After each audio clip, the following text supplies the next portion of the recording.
Bonjour, bienvenue dans ma planète, sur une autre planète, sur planète Pélargonium.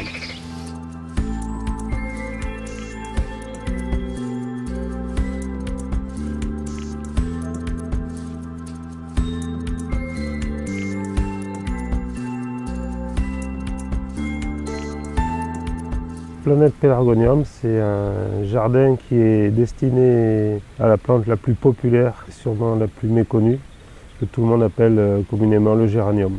Alors on l'appelle géranium parce que c'est son nom commun, son nom botanique c'est Pélargonium. Mais la problématique c'est que le nom commun porte confusion avec une autre plante qui s'appelle géranium non botanique. Le Pélargonium lui est originaire d'Afrique du Sud, donc c'est pour ça qu'il est gélif sous nos climats. On le trouve à l'état spontané beaucoup dans la région du Cap, donc une région où le climat est de type méditerranéen, type tempéré. Et le genre géranium, pour les amateurs de jardin, ils le connaissent, c'est ce qu'on appelle le géranium vivace. Celui-là, il est originaire de chez nous, il y en a beaucoup ici dans les Pyrénées et partout à l'état spontané. Et celui-là, bien sûr, il est totalement rustique sous nos climats.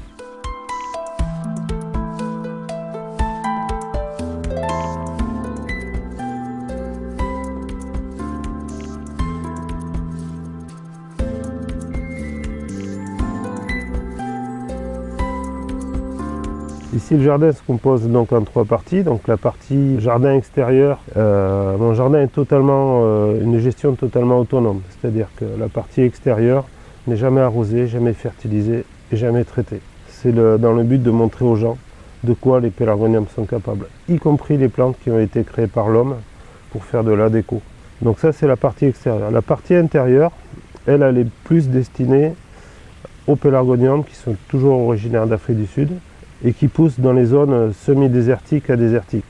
Donc ceux-là ont un cycle de pousse totalement inversé, c'est-à-dire qu'ils poussent du mois de septembre au mois de février-mars pour les plus tardifs. À savoir aussi que depuis pas mal d'années, j'ai commencé à travailler sur la sélection et la création. Aujourd'hui, la diversité, il faut la maintenir et ça passe aussi par la création.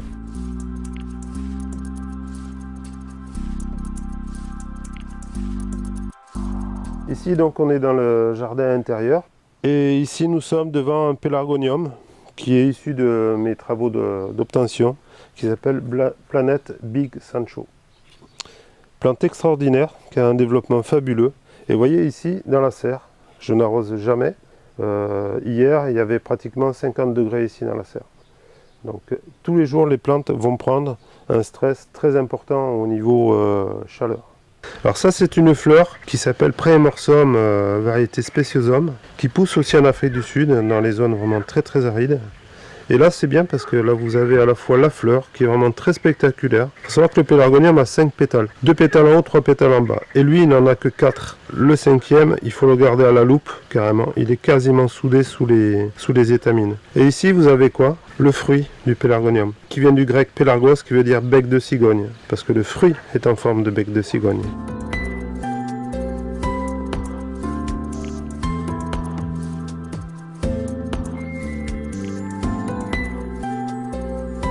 Ici dans le jardin, entre la partie extérieure et intérieure, il y a à peu près entre 500 et 600 espèces et variétés. Je suis là aussi pour faire de la conservation, pour faire de l'observation. C'est un gros jardin d'essai. Ici dans le jardin, il y a beaucoup de plantes qui viennent d'autres collègues qui ont eux aussi leur spécialité. Et donc tous mes collègues en fait me passent des plantes que je mets dans mon jardin parce qu'ils savent que mon jardin a une gestion totalement unique et c'est des conditions que les pépiniéristes souvent n'ont pas l'occasion de croiser. Puisque par définition, quand on vend une plante pour aller dans un jardin, on donne les conseils pour que les plantes soient vraiment très bien. Ici, si les plantes, je les mets dans des conditions vraiment basiques.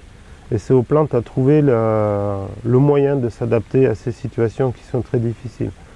C'est très important, surtout aujourd'hui où le climat change beaucoup. Si on ne s'occupe pas de regarder comment réagissent les plantes par rapport à tout ça, je ne vois pas comment on peut arriver à continuer à vendre des plantes et à les proposer. Donc les plantes suivent les aléas climatiques, suivent vraiment les stress qu'il peut y avoir au niveau de la météo. Et ça c'est vraiment très intéressant. Si j'interviens, que je taille, que j'arrose, que je fertilise, j'ai toujours quelque chose de bien. Et donc comment savoir si la plante est capable de résister à quelque chose? Ce sont les gens dans les jardins qui fragilisent beaucoup les plantes. Il faut que les plantes puissent arriver à se développer à leur rythme. Ça c'est très très important. Et quand on les laisse faire, on s'aperçoit qu'il y a des choses fabuleuses.